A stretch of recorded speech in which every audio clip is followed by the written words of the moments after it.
The Black Cat, Edgar Allan Poe. For the most wild yet most homely narrative which I am about to pen, I neither expect nor solicit belief. Mad indeed would I be to expect it, in a case where my very senses reject their own evidence. Yet mad am I not, and very surely do I not dream.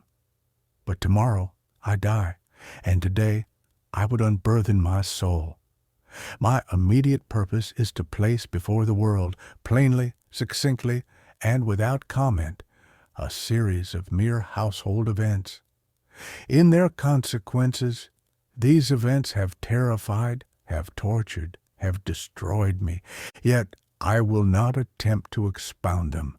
To me, they have presented little but horror. To many, they will seem less terrible than baroques.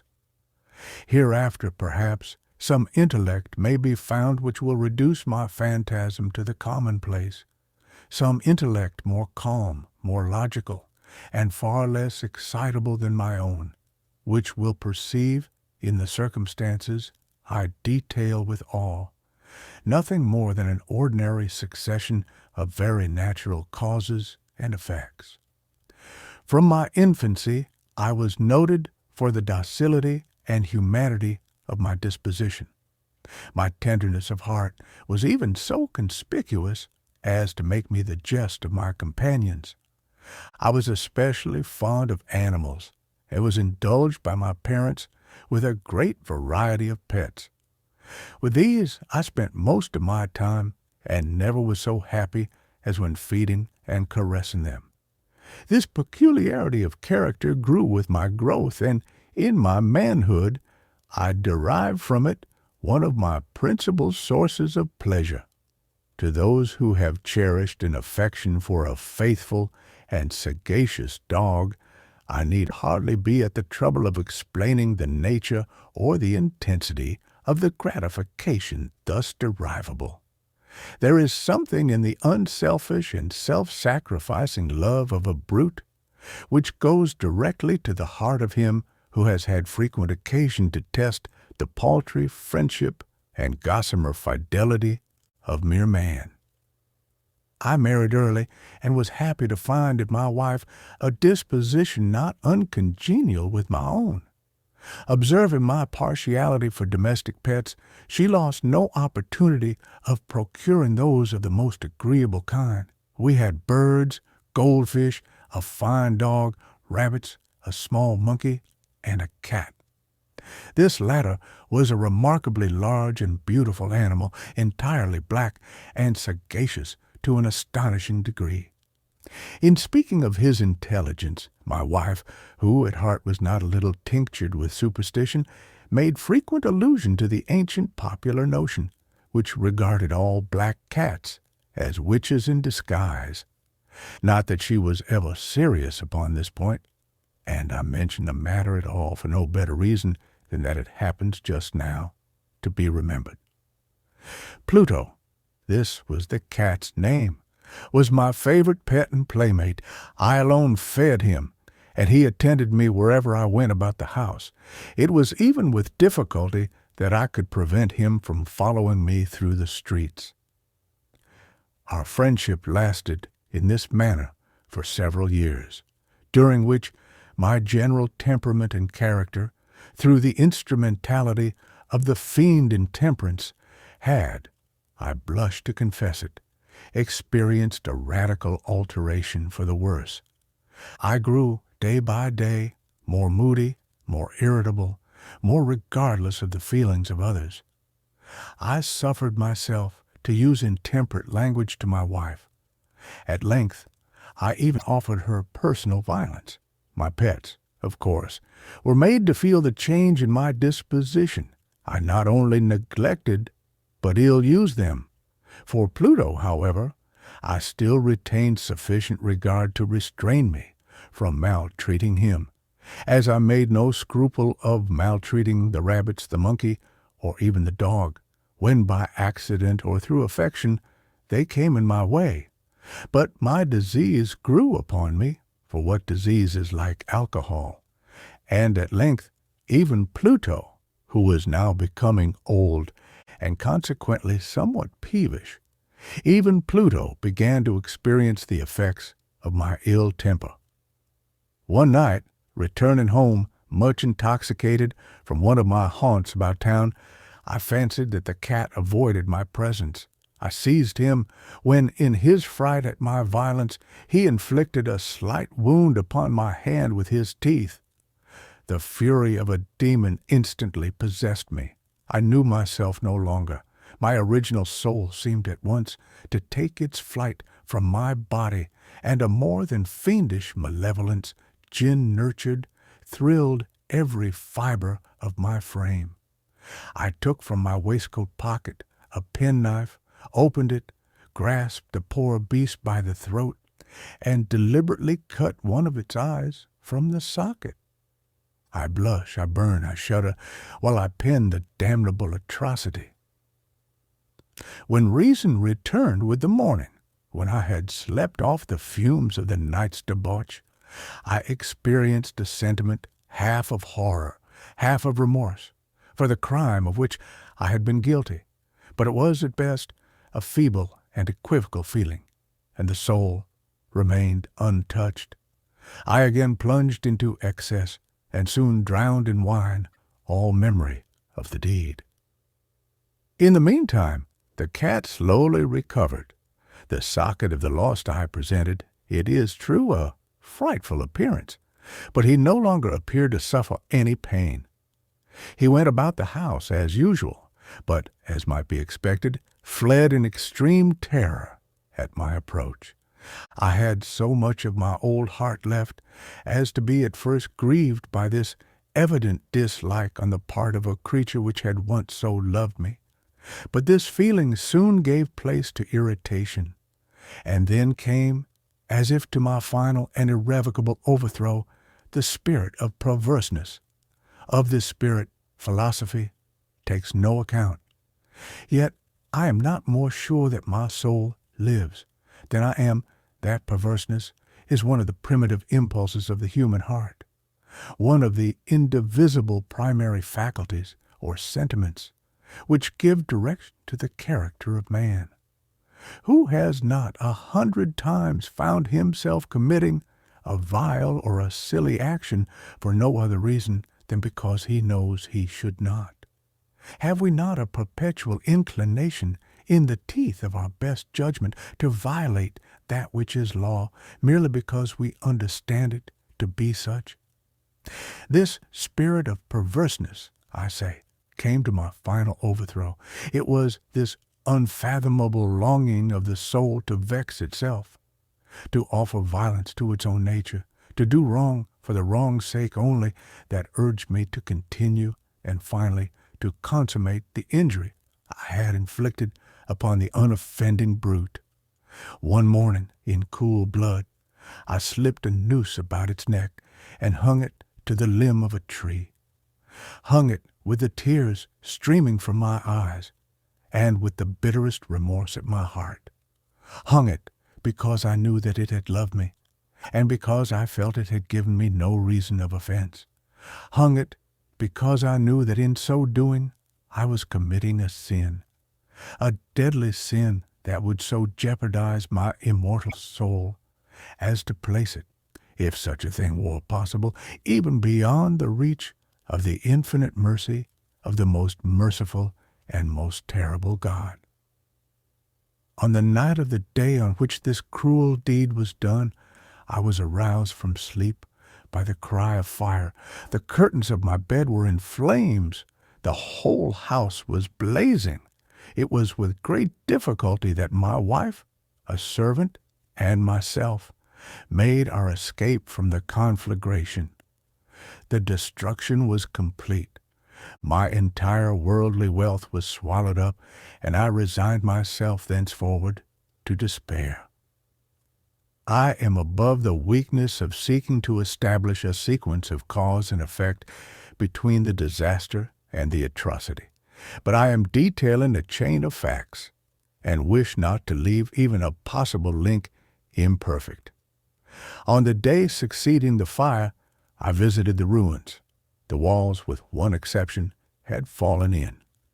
This exception was found in a compartment wall, not very thick, which stood about the middle of the house, and against which had rested the head of my bed. The plastering had here in great measure resisted the action of the fire, a fact which I attributed to its having been recently spread. About this wall a dense crowd were collected, and many persons seemed to be examining a particular portion of it with very minute and eager attention. The words strange, singular, and other similar expressions excited my curiosity. I approached and saw, as if graven in bas relief upon the white surface, the figure of a gigantic cat. The impression was given with an accuracy truly marvelous. There was a rope about the animal's neck. When I first beheld this apparition, for I could scarcely regard it as less, my wonder and my terror were extreme, but at length reflection came to my aid. The cat, I remembered, had been hung in a garden adjacent to the house. Upon the alarm of fire, this garden had been immediately filled by the crowd, by some one of whom the animal must have been cut from the tree and thrown through an open window into my chamber. This had probably been done with the view of arousing me from sleep. The falling of other walls had compressed the victim of my cruelty into the substance of the freshly spread plaster, the lime of which, with the flames and the ammonia from the carcass, had then accomplished the portraiture as I saw it. Although I thus readily accounted to my reason, if not altogether to my conscience, for the startling fact just detailed, it did not the less fail to make a deep impression upon my fancy. For months I could not rid myself of the phantasm of the cat, and during this period there came back into my spirit a half-sentiment that seemed, but was not, remorse. I went so far as to regret the loss of the animal, and to look about me, among the vile haunts which I now habitually frequented, for another pet of the same species, and of somewhat similar appearance, with which to supply its place. One night, as I sat, half stupefied, in a den of more than infamy, my attention was suddenly drawn to some black object, reposing upon the head of one of the immense hogsheads of gin, or of rum, which constituted the chief furniture of the apartment. I had been looking steadily at the top of this hogshead for some minutes, and what now caused me surprise was the fact that I had not sooner perceived the object thereupon. I approached it and touched it with my hand. It was a black cat, a very large one, fully as large as Pluto, and closely resembling him in every respect but one. Pluto had not a white hair upon any portion of his body, but this cat had a large, although indefinite, splotch of white, covering nearly the whole region of the breast. Upon my touching him, he immediately arose, purred loudly, rubbed against my hand, and appeared delighted with my notice. This, then, was the very creature of which I was in search. I at once offered to purchase it off the landlord, but this person made no claim to it, knew nothing of it, had never seen it before. I continued my caresses, and when I prepared to go home, the animal evinced a disposition to accompany me. I permitted it to do so, occasionally stooping and patting it as I proceeded. When it reached the house, it domesticated itself at once, and became immediately a great favorite with my wife. For my own part, I soon found a dislike to it arising within me. This was just the reverse of what I had anticipated, but I know not how or why it was, its evident fondness for myself rather disgusted and annoyed. By slow degrees, these feelings of disgust and annoyance rose into the bitterness of hatred.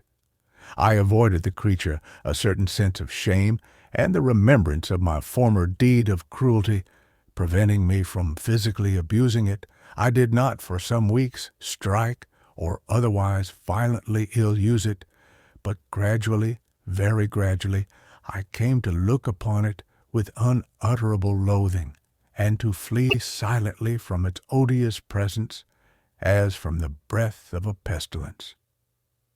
What added, no doubt, to my hatred of the beast was the discovery, on the morning after I brought it home, that, like Pluto, it also had been deprived of one of its eyes. This circumstance, however, only endeared it to my wife, who, as I have already said, possessed, in a high degree, that humanity of feeling which had once been my distinguishing trait and the source of many of my simplest and purest pleasures. With my aversion to this cat, however, its partiality for myself seemed to increase. It followed my footsteps with a pertinacity which it would be difficult to make the reader comprehend. Whenever I sat, it would crouch beneath my chair, or spring upon my knees, covering me with its loathsome caresses. If I arose to walk, it would get between my feet, and thus nearly throw me down, or, fastening its long and sharp claws in my dress, clamber in this manner to my breast. At such times, although I longed to destroy it with a blow, I was yet withheld from so doing, partly by a memory of my former crime, but chiefly, let me confess it at once, by absolute dread of the beast. This dread was not exactly a dread of physical evil, and yet I should be at a loss how otherwise to define it. I am almost ashamed to own, yes, even in this felon cell, I am almost ashamed to own, that the terror and horror with which the animal inspired me had been heightened by one of the merest chimeras it would be possible to conceive. My wife had called my attention more than once to the character of the mark of white hair of which I have spoken, and which constituted the sole visible difference between the strange beast and the one I had destroyed. The reader will remember that this mark, although large, had been originally very indefinite, but by slow degrees nearly imperceptible, and which for a long time my reason struggled to reject as fanciful, it had at length assumed a rigorous distinctness of outline. It was now the representation of an object that I shudder to name, and for this, above all, I loathed and dreaded, and would have rid myself of the monster had I dared. It was now, I say, the image of a hideous, of a ghastly thing, of the gallows, oh, mournful and terrible engine of horror and of crime, of agony and of death. And now was I indeed wretched beyond the wretchedness of mere humanity, and a brute beast, whose fellow I had contemptuously destroyed, a brute beast to work out for me a man fashioned in the image of the high God, so much of insufferable woe. Alas, neither by day nor by night knew I the blessing of rest any more. During the former the creature left me no moment alone, and in the latter I started hourly from dreams of unutterable fear, to find the hot breath of the thing upon my face, and its vast weight, an incarnate nightmare that I had no power to shake off, incumbent eternally upon my heart. Beneath the pressure of torments such as these, the feeble remnant of the good within me succumbed. Evil thoughts became my sole intimates, the darkest and most evil of thoughts. The moodiness of my usual temper increased to hatred of all things and of all mankind, while from the sudden, frequent, and ungovernable outbursts of a fury to which I now blindly abandoned myself, my uncomplaining wife, alas, was the most usual and the most patient of sufferers. One day she accompanied me upon some household errand into the cellar of the old building which our poverty compelled us to inhabit. The cat followed me down the steep stairs, and, nearly throwing me headlong, exasperated me to madness. Uplifting an axe, and forgetting, in my wrath, the childish dread which had hitherto stayed my hand, I aimed a blow at the animal, which, of course, would have proved instantly fatal had it descended as I wished. But this blow was arrested by the hand of my wife, goaded by the interference into a rage more than demoniacal. I withdrew my arm from her grasp and buried the axe in her brain. She fell dead upon the spot without a groan. This hideous murder accomplished, I set myself forthwith, and with entire deliberation, to the task of concealing the body. I knew that I could not remove it from the house, either by day or by night, without the risk of being observed by the neighbors. Many projects entered my mind. At one period, I thought of cutting the corpse into minute fragments and destroying them by fire. At another, I resolved to dig a grave for it in the floor of the cellar. Again, I deliberated about casting it in the well in the yard, about packing it in a box as if merchandise with the usual arrangements, and so getting a porter to take it from the house. Finally, I hit upon what I considered a far better expedient than either of these. I determined to wall it up in the cellar, as the monks of the Middle Ages are recorded to have walled up their victims. For a purpose such as this, the cellar was well adapted. Its walls were loosely constructed and had lately been plastered throughout with a rough plaster, which the dampness of the atmosphere had prevented from hardening. Moreover, in one of the walls was a projection caused by a false chimney or fireplace that had been filled up and made to resemble the red of the cellar. I made no doubt that I could readily displace the bricks at this point, insert the corpse, and wall the whole up as before, so that no eye could detect anything suspicious. And in this calculation I was not deceived. By means of a crowbar I easily dislodged the bricks, and having carefully deposited the body against the inner wall, I propped it in that position, while, with little trouble, I relaid the whole structure as it originally stood. Having procured mortar, sand, and hair with every possible precaution, I prepared a plaster which could not be distinguished from the old, and with this I very carefully went over the new brickwork. When I had finished, I felt satisfied that all was right. The wall did not present the slightest appearance of having been disturbed. The rubbish on the floor was picked up with the minutest care. I looked around triumphantly and said to myself, "Here at least, then, my labor has not been in vain." My next step was to look for the beast which had been the cause of so much wretchedness, for I had, at length, firmly resolved to put it to death. Had I been able to meet with it at the moment, there could have been no doubt of its fate, but it appeared that the crafty animal had been alarmed at the violence of my previous anger, and forbore to present itself in my present mood. It is impossible to describe or to imagine the deep, the blissful sense of relief which the absence of the detested creature occasioned in my bosom. It did not make its appearance during the night, and thus for one night at least, since its introduction into the house, I soundly and tranquilly slept. I slept even with the burden of murder upon my soul. The second and the third day passed, and still my tormentor came not. Once again I breathed as a freeman. The monster, in terror, had fled the premises forever.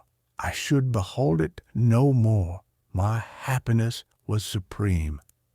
The guilt of my dark deed disturbed me but little. Some few inquiries had been made, but these had been readily answered. Even a search had been instituted, but of course nothing was to be discovered. I looked upon my future felicity as secured. Upon the 4th day of the assassination, a party of the police came very unexpectedly into the house, and proceeded again to make rigorous investigation of the premises. Secure, however, in the inscrutability of my place of concealment, I felt no embarrassment whatever. The officers bade me accompany them in their search. They left no nook or corner unexplored. At length, for the 3rd or 4th time, they descended into the cellar. I quivered not in a muscle. My heart beat calmly as that of one who slumbers in innocence. I walked the cellar from end to end. I folded my arms upon my bosom and roamed easily to and fro. The police were thoroughly satisfied and prepared to depart. The glee at my heart was too strong to be restrained. I burned to say if but one word, by way of triumph, and to render doubly sure their assurance of my guiltlessness. "Gentlemen," I said at last, as the party ascended the steps, "I delight to have allayed your suspicions. I wish you all health, and a little more courtesy. By the by, gentlemen, this is a very well-constructed house." In the rabid desire to say something easily, I scarcely knew what I uttered at all. I may say, an excellently well-constructed house. These walls, are you going, gentlemen? These walls are solidly put together. And here, through the mere frenzy of bravado, I rapped heavily, with a cane which I held in my hand, upon that very portion of the brickwork behind which stood the corpse of the wife of my bosom. But may God shield and deliver me from the fangs of the arch-fiend. No sooner had the reverberation of my blows sunk into silence than I was answered by a voice from within the tomb, by a cry, at first muffled and broken, like the sobbing of a child, and then quickly swelling into one long, loud, and continuous scream, utterly anomalous and inhuman, a howl, a wailing shriek, half of horror and half of triumph, such as might have arisen only out of hell, conjointly from the throats of the damned in their agony, and of the demons that exult in the damnation. Of my own thoughts it is folly to speak. Swooning, I staggered to the opposite wall. For one instant the party upon the stairs remained motionless through extremity of terror and of awe. In the next, a dozen stout arms were toiling at the wall. It fell bodily. The corpse, already greatly decayed and clotted with gore, stood erect before the eyes of the spectators. Upon its head, with red extended mouth and solitary eye of fire, sat the hideous beast whose craft had seduced me into murder, and whose informing voice had consigned me to the hangman. I had walled the monster up within the tomb.